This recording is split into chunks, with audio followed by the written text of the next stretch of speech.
सत्येंद्र शर्मा बंगला number 40 का निवासी हूँ और बंगलो ओनर एसोसिएशन का अध्यक्ष भी हूँ। क्या मामला है नीलू जी, किस मामले को लेकर आपने ज्ञापन दिया है? अब सबसे पहली बात तो ये है कि यहाँ के स्थानीय निवासी जो हैं, जितने भी लोग हैं, चाहे बंगलो एरिया के हों या सदर बाज़ार के हों, सबका छावनी जो है प्रशासन और उसके कर्मचारी ये उत्पीड़न कर रहे हैं। आए दिन जो है किसी भी बंगले में घुस जाना, लाव लश्कर लेके पहुँच जाना, मिलिट्री लेके पहुँच जाना, नियम विरुद्ध मिलिट्री लेके आते हैं। इसीलिए हम लोग आज डीएम वाराणसी को ज्ञापन देने गए थे। उसमें हमने उनको बताया कि क्योंकि वो हमारे कैंटोनमेंट बोर्ड के एक मेंबर भी हैं, सदस्य भी हैं, और उनके पास कैंटोनमेंट एक्ट में एक विशेषाधिकार भी है। कैंटोनमेंट एक्ट 56/2 में ये अधिकार है कि अगर जो भी पब्लिक के हित के रेजोल्यूशन नहीं पास हुए हैं, उसको वो उठा के सीधे सेंट्रल गवर्नमेंट को भेज के उसको सीज कर सकते हैं। इसीलिए हम लोग डीएम साहब के पास रिक्वेस्ट करने गए थे। और कितनी दुकानें होंगी इसमें कैंटोनमेंट? यहाँ 60 बंगले और 100 से ज़्यादा मकान हैं और सब में परिवार रह रहा है। यहाँ की आबादी 10,000 से ऊपर है। कैंटोनमेंट सौतेला व्यवहार क्यों किया जा रहा है? सौतेला व्यवहार इसलिए किया जा रहा है कि ये चाहते हैं कि हम लोग परेशान होकर छोड़ के अपनी संपत्ति भाग जाए और ये लोग ये उसका औने पौने दाम पे किसी और को बेच दें और उसका अलॉटमेंट कर दें।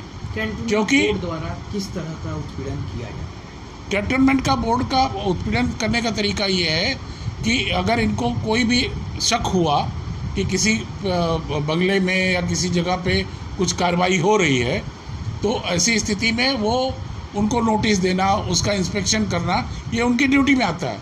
हम लोग मना भी नहीं करते, ना हम लोग कभी रोकते हैं, लेकिन आप नियमता आइए ना, आप नोटिस देने जो एक चपरासी का काम है, उसके लिए भी लाव लश्कर लेके 15-20 आदमियों के साथ और वो मिलिट्री वालों के साथ, ये गजब है। हमारे पास फोटोग्राफ है, मैं आपको दे दूंगा। वो लोग फोटो खींचते हुए जा रहे हैं। आप नोटिस देने आए हैं, उस समय आप आधा इंस्पेक्शन तो कर ही ले रहे हैं, जबकि कैंटोनमेंट एक्ट में नियम यह है कि आप हमारे प्रीमाइसेस में आने से पहले 3 दिन पहले नोटिस देंगे कि आप फला टाइम में आप लोग उपस्थित रहिए, हमारे यहाँ से ये लोग जाने वाले हैं। हम लोग हमेशा होता रहा है, हमेशा हम लोग करते रहे। उन्होंने क्या बोला? आज डीएम साहब ने वो पत्रक ले लिया, बोले कि नहीं हम इसके खिलाफ कार्रवाई करेंगे। बंगला एसोसिएशन उपाध्यक्ष वाराणसी, निवासी बंगला नंबर 51। सलीम साहब, किस मुद्दे को लेकर आज आपने डीएम साहब के यहाँ ज्ञापन दिया है? देखिए, हम लोग छावनी के निवासी हैं, 200 साल पुराने कानून का दंश झेल रहे हैं और काफ़ी पुराने जो तो बंगले हो गए हैं। कभी कभी टूट जाता है तो आदमी उसको छप्पर डाल देता है, पन्नी डाल देता है, तमाम तरह की मरम्मत करता है। तो उसमें छावनी के जो लोग हैं आके क्यूआरटी लेके, जबकि ये कानून में नहीं है कि आप मिलिट्री लेके पब्लिक क्षेत्र में घुसे, ये जिलाधिकारी महोदय के ही अंडर में आता है और जिलाधिकारी महोदय भी हमारे छावनी के सदस्य हैं। डीएम तो पूरे जिले का ना होता है, चाहे ब्लॉक हो चाहे छावनी हो। तो हम लोग हमारा देश तो आज़ाद हो गया, लेकिन फिर भी आज जो स्थिति हम लोग गुलामों वाली ज़िंदगी जी रहे हैं, ना हमें राज्य सरकार से कोई सुविधा है और ना हमें राज्य सरकार से, अगर से मान लीजिए कि अगर से हमको मेयर के चुनाव लड़ना तो हम नहीं लड़ सकते, हम कैंटोनमेंट के ही चुनाव लड़ सकते हैं। चारों तरफ आबादियाँ बढ़ गई है और हमारे देश के पूर्व प्रधानमंत्री मोदी जी भी कोशिश कर रहे हैं कि छावनी के क्षेत्र के लोगों को सुधारा जाए, उनको तमाम सुविधा दिया जाए।